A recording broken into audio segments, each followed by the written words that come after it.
Welcome to the Support Automation Show, a podcast by Capacity.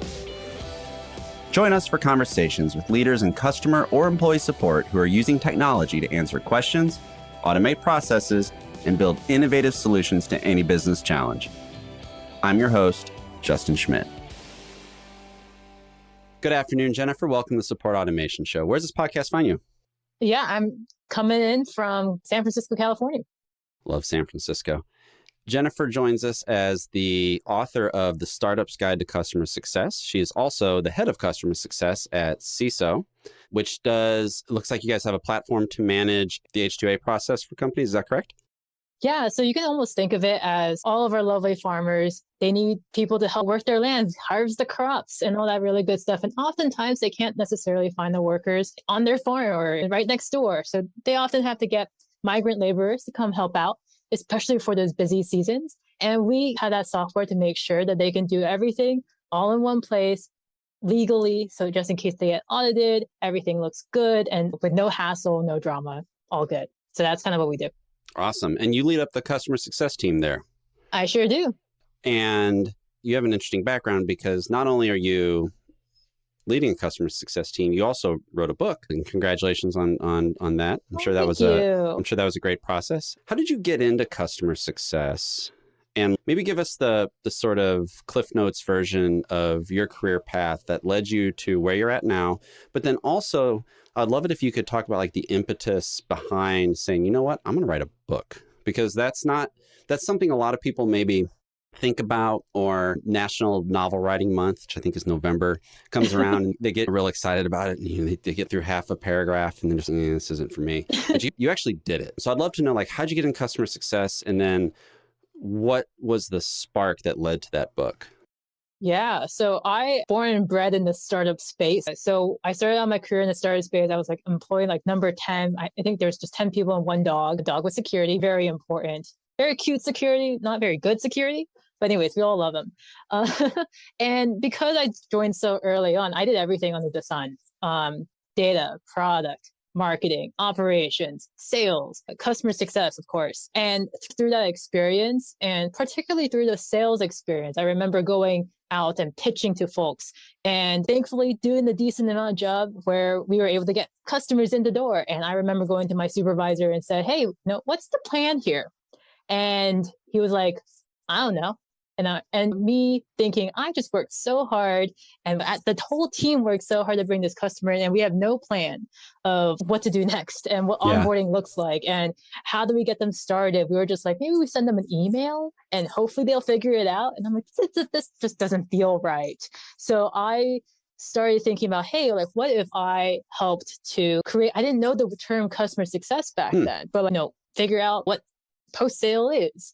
And I realized that there was a term out there called customer success. And I did what every person does now. Go to Google, type in customer success and start reading. I was immediately overwhelmed. There are so many articles out there. And this was like 5-6 years ago. So there's a little less, there's a lot more now. But I remember back then I would start reading and things just wouldn't resonate with me. There'd be something where it said, okay, you just buy this platform. And I would say, I don't have a budget for a platform. I'm a one-person team on day 0 of my customer success journey.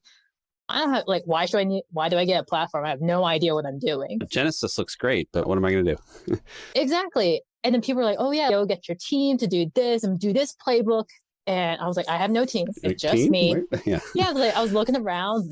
I have no team. And I just realized there wasn't a lot of resources out there for startups like myself. So as I was kind of figuring out my own footing by talking to other folks in the Bay Area, lucky enough to be in a place where there was a lot of people who are down to get coffee, I started realizing that there is a need for a resource to help startups figure out what customer success looks like as startups. And that's actually how I started writing the book.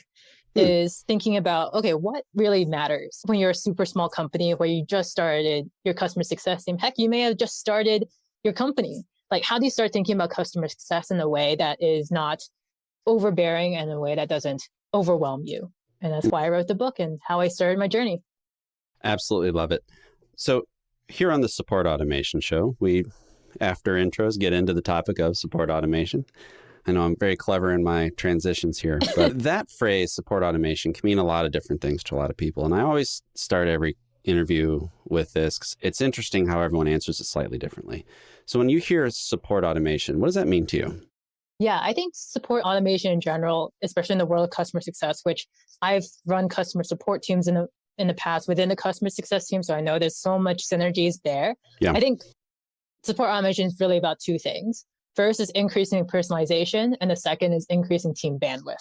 So I'm seeing like increasing personalization because you're able to reach a lot more people more quickly in a way that's more nuanced. So you can, for example, previously, let's say the human limit is I'm able to send 100 emails a week that has 5 unique fields.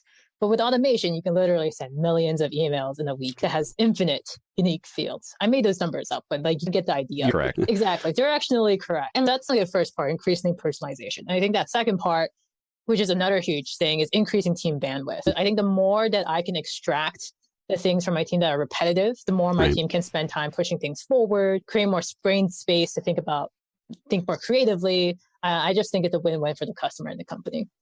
Yeah. There's definitely a symbiotic relationship between automation and bandwidth. And what's interesting is that in some instances, I shouldn't say some, in most instances, well-implemented automation, like, is able to not just create bandwidth for the human capital inside an organization, it also makes the output of that team seem like there's more people involved in it than there is. So like your point on, it's not just the number of emails, it's also the amount of personalization. So it's like an M times N type benefit. But what's interesting, and this comes up a lot, and I'm curious to your perspective on this, is that automation has a little bit of a negative and scary connotation to it at times. People think it's everything from robots taking over a position on a factory assembly line to now intelligent document processing or robotic process automation or some of these other AI technologies like replacing white collar knowledge worker type jobs. Why do you think people continue to maybe have some of that pushback against automation? And what's your recommendation for customer success and business leaders to bring automation into their teams and avoid some of that trepidation and pushback? Yeah, I think a lot of things, is all about framing. How do you introduce something like automation? And oftentimes what I found works best is framing it as, hey, I see you as a human being that has a lot of really great ideas and a lot of great thoughts, and you can add so much more to the company. Let me take that stuff that is boring you, that you don't like doing, let me take that stuff away. And so you can do more, and maybe even do more in less time, so that you can spend more time with your family. You're not working at 8 p.m. on a Friday. Yeah. Like little things like that. It's like you talk to them. And I think this is just the customer success side of me of like, what do they value in being able to show and almost like present that business case of why automation can really help them. And on like the manager side, I know you didn't ask this, but on the manager side, like I think when people say, oh, you need to add more automation to your team, I think it can be scary because because automation there's no playbook for it. It's not like, hey, do this one thing and that'll work every single time for every single team and every single company.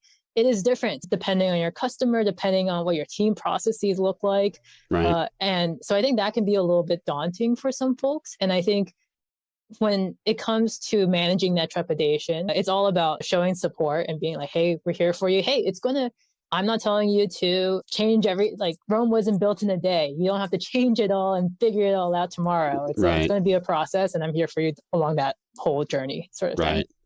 Yeah. And when we were going back and forth scheduling this interview, one of the things you had mentioned, and this is great because I have spent most of my time on this show probably talking to customer success, customer support, and some sort of internal help desk people at mid-market and up. We don't cover the startup side of this as much as we probably should. So I'm really interested in diving into this with you because you've literally written the book on it. And that is automation within startups and the balance of doing things that don't scale, which is startups love to talk about scale, and then and the balance between things that don't scale and automation, specifically within startups. I would love it if you could double click on that and give us some insight into what a startup specifically has to keep in mind when they're introducing automation, and then speak a little bit on that balance between things that don't scale and automation. Yeah, no, this is such a great question and a really interesting point, because we're told as startups to do things that don't scale, meet every single customer and really get to know them and understand how they interact with your product, but also figure out how to make it scale later. And I think when it comes to automation, you have to focus. You understand what is the objective and understand what are you trying to accomplish with the automation. I think this is also generally something that mid-market and above folks also care about, but I think startups, it is especially important. So for example, the most common thing you'd probably automate as a customer success person and a small startup is email. So figuring out how do you mass send emails and stuff like that. But at the same time, it may make sense there's a balance there. You don't want to automate all emails to the point where people are like, oh, this is obviously a bot. I don't want to talk to these people. Yeah. Exactly. And they just don't feel that love from you, and realizing like, hey, I thought this was a small team. I thought I'm only working with, but it feels like I'm getting all this bot messages. And I think what really works well is first doing it yourself and then giving it to a robot. And not basically what I'm trying to say is like, don't boil the ocean so quickly. Don't say, oh, I want to automate my emails, and then you automate all your emails. No, I would say, right. First try it out, see what works, see what doesn't, see if there's any different segments that you can find. For example, if customers that are in America versus customers that are in Europe, maybe they have a different preference of how things are worded. I don't know. You can make up literally any segment you want, and then really figuring that out. And once you feel like, hey, this messaging really resonates with someone, then that's when you start automating it. And that's when you start realizing, oh, I think they really like it when I attach this attachment to it. And boom, that's something easy to automate. So I would be very cognizant of how I do that. So another good example of this is like check-in emails. Oftentimes people are like, oh, I just check in every other week. Let me quickly automate that. I'm like, actually, maybe you don't want to automate that. Every single person's on a different part of their journey. Maybe think about which segment you want to automate first. Maybe it's those that are doing really well.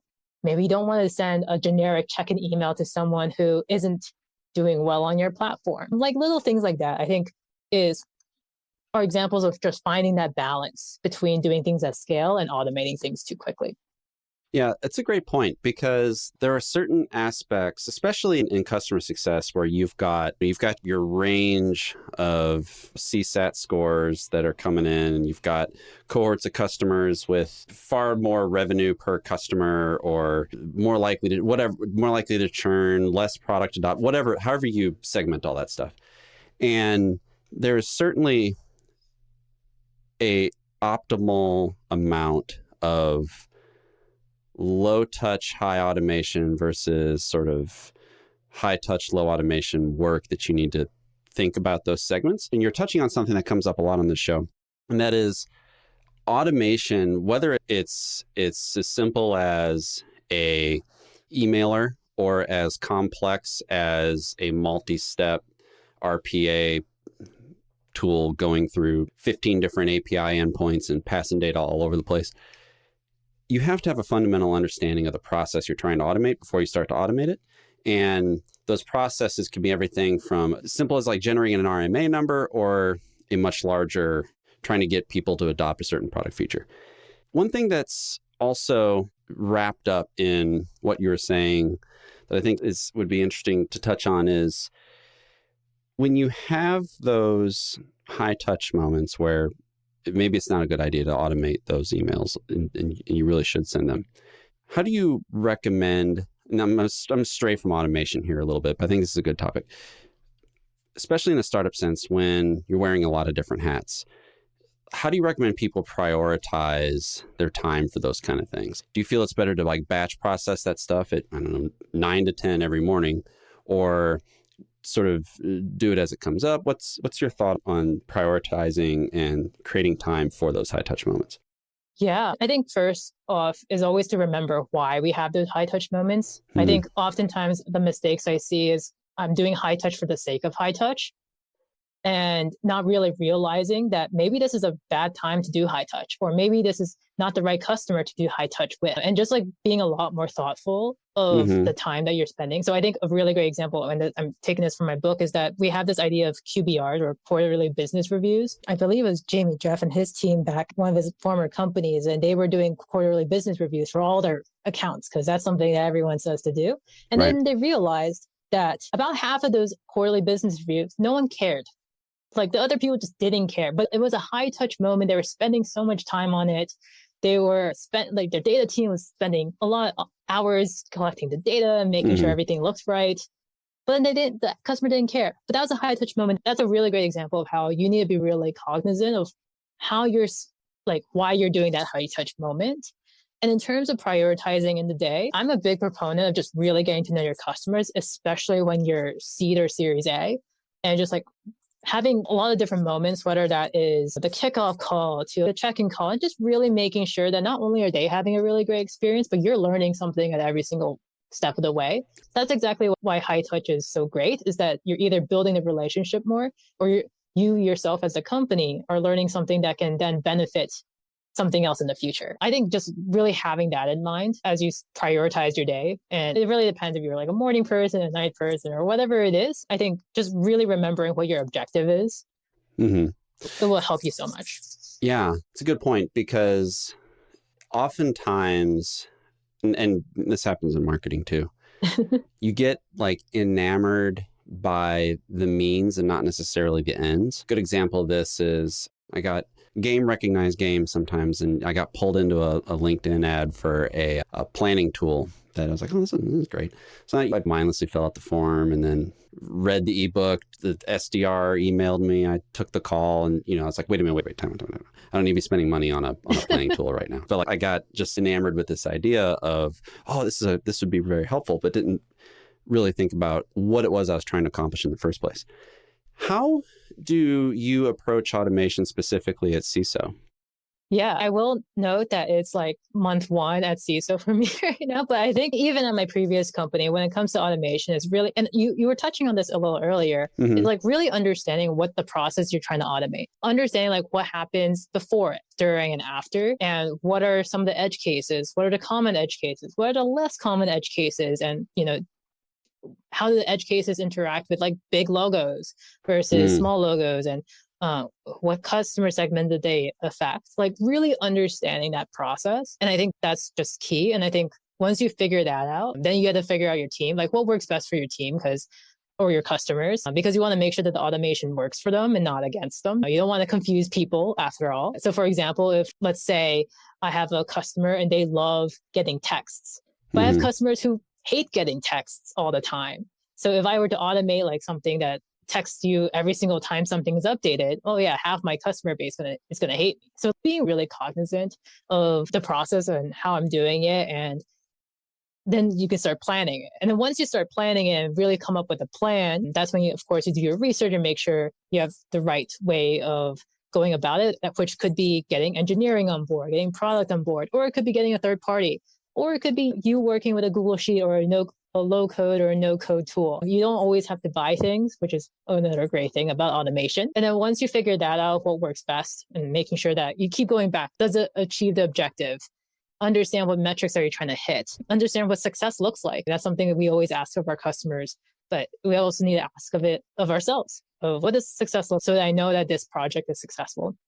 And then of course, once you figure that out, you execute it, and then you keep iterating on it, making sure that it works and all that good stuff. Very cool.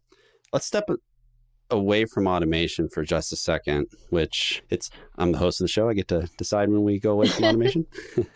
But when you were doing the work for your book, I understand you talked to a lot of people in customer success at startups, and this is a researched, case studied work here. What were a couple things that you learned that surprised you, that you didn't think you would hear from successful customer success leads at some of the places you talk to?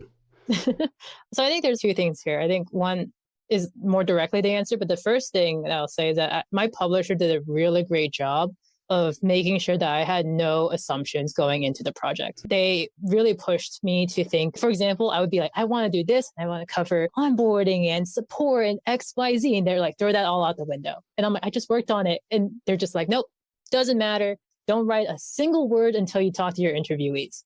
Like they just didn't, they're just like, yeah, throw that all away because you need to figure out what's happening on the ground. You need to figure out what other people are interested in learning, not what you're interested about talking about. And I think that was really great because that meant everything was a surprise in some sense, or everything was just like really interesting and like examples and stories and all that really good stuff. But I think one thing that I think that comes to mind, not surprising, but something I wish that they had a better answer to was I asked some question around the words of sometimes as startups, you always feel like you're always firefighting. There's fires here, there's fires there. And I would remember talking to someone who, has a much more established company, definitely not like Series C, Series D, Series E, I think even IPO'd at some point. And she was like, that never stops, Jen. And my heart sank a little. And it surprised me. I was like, wait, but you guys have so many more resources and teams and processes. And you still, like, there's still fires. And she's, yeah, no, that happens. And I think it surprised me in the sense that I thought it would not be, and I also hoped for a different answer, but if that's the case, and I think it also gives me a lot of hope that customer success will never be boring. And my job will always be interesting because there's always something more to solve. There's always other things to personalize and make even better. And I think that's just really exciting. Yeah, the scale of the problem solving may go up, but the amount of problem solving doesn't change. It reminds me once I was talking to a Salesforce rep, and I like anybody in sales and marketing and increasingly customer success at this point too, get very frustrated at Salesforce very easily. Shout out to Salesforce. But I asked our Salesforce rep, I was like, just shoot it to me straight. How is Salesforce inside Salesforce? And she was like, it's a mess. I'm like, okay. Good. I feel better now. I really can't thank you enough for your time, Jennifer. And this has been a fantastic conversation. Let's start wrapping up here, thinking about getting back to automation. The two questions I like to always end the conversation with. And the first one is, if you were going to give a piece of advice to a business leader who is looking to get started on bringing automation into their place of work, what's like the one thing you would tell them to make sure you get this right before you get too far down the road? It can all be summarized, but don't boil the ocean. And I think that big piece of advice is like includes a lot of smaller pieces of advice, like starting small, prioritize your time, see if it's actually working or not. And also like thinking creatively and not just to throw money or people at the problem, but really use that noggin inside your head. And, like as much as automation is automatic, it only exists because we thought about it and we're thoughtful about it, or should really. So I think that's the advice I would give to people. Don't rush yourself. Yeah, that's good life advice in any scenario. When you think about the future of technology and automation and customer success, what excites you the most? Yeah, I think what excites me is that we're really only scratching the surface right now. I think a good chunk of automation is a lot of if this, then that automation. Yep. And so I think it's just going to be super exciting when we can get to that next level of much more complex logic and not just huge if, then that statements, and having things that can actually think for us. I think that's just going to be huge, and I'm really excited for it. Yeah, there's a certain amount of power you can do with nested if functions inside of Excel. Excel's good for that kind of stuff, but you're right. The true AI getting into everything from sentiment analysis and much deeper level thinking on and decisioning on things versus, to your point, if CSAT score is greater than X, so do Y. But this has been a great conversation. We're going to close it out with my quick fire round, and you have the distinct advantage of being able to answer this question in a great way. What's the book you most often recommend to people? Yeah, the book I most often recommend to people is my own. I think I talk to a lot of startups in the world, in the world, both across the country, but also overseas. And I think there's not a lot of resources for startups out there. So I really do recommend my book, The Startup's Guide to Customer Success. available on Amazon and others. And I think if I can't say my own book, I think I will also recommend No Rules, which is by Reed Hastings and Aaron Meyer. I think it really helped because as much as customer success is about figuring out like the customer journey and all that really great stuff, a good aspect of it, employee culture.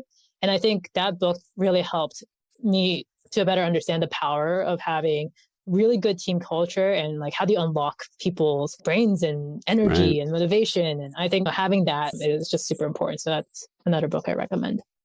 Very cool. What's the best productivity tip or productivity hack, scare quotes for anyone not watching the video, that you've ever heard that has stuck with you and you still use? Yeah, I don't know if it's a productivity hack per se, but something that my former manager told me, and I think it's something that I also encourage my team to do a lot, and is just ask. Ask the question.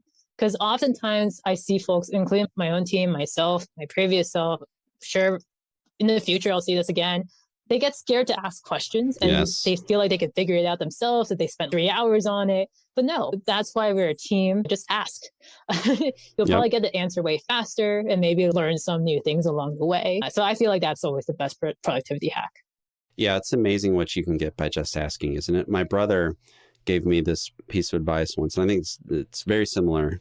I love the way he put it. He's like, Justin, if you ever have a problem with your car and you take it to Bob's Auto Body and you have a question, call the number and ask for Bob. I'm like, okay.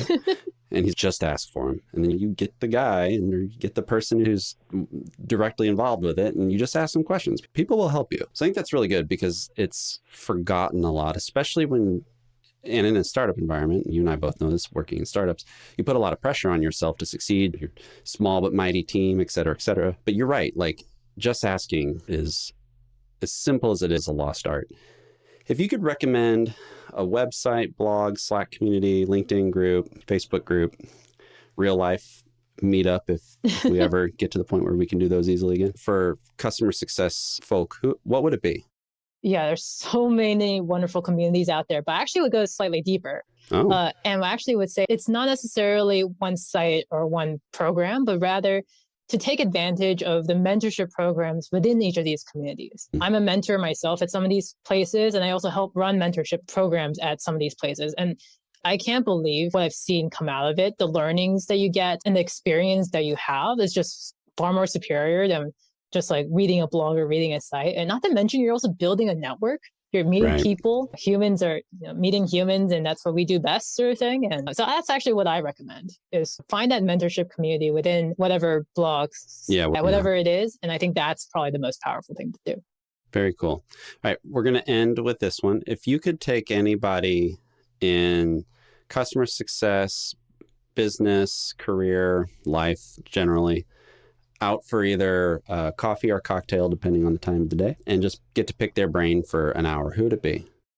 Oh, wow. I think there's so many great people out there. I probably would want to choose probably some badass women leader at some CEO tech company. The first thing that came to my mind was Susan Wojcicki, who was CEO of YouTube. Of course, there's like Sheryl Sandberg. And of course, there's other leaders that are outside the tech world that I feel like I can definitely learn from. I feel like I can also just learn from everyone. I'm just that type of person. And so I'm always down, whether it's like your first day in customer success or your 10,000th day. I feel like I can always learn from everyone. So I think it could be anyone, but there's so many people. Yeah. Jennifer, this has been a wonderful conversation. For the listeners out there, if they want to find out more about you or Seso, where can they go to get that information? Yeah, I'm super available on LinkedIn. Always love to nerd out on customer success with folks, talk about the book, talk about customer success at their companies, work with them and their team, all that really great stuff. And so LinkedIn is the best way to find me there, or you can find my book on Amazon. And if you want to learn more about Seso, you can go to sesolabor.com. Jennifer, thank you so much for coming on the Support Automation Show, and you have a wonderful weekend. Thanks for having me. The Support Automation Show is brought to you by Capacity. Visit capacity.com to find everything you need for automating support and business processes in one powerful platform. You can find the show by searching for Support Automation in your favorite podcast app. Please subscribe so you don't miss any future episodes. On behalf of the team here at Capacity, thanks for listening.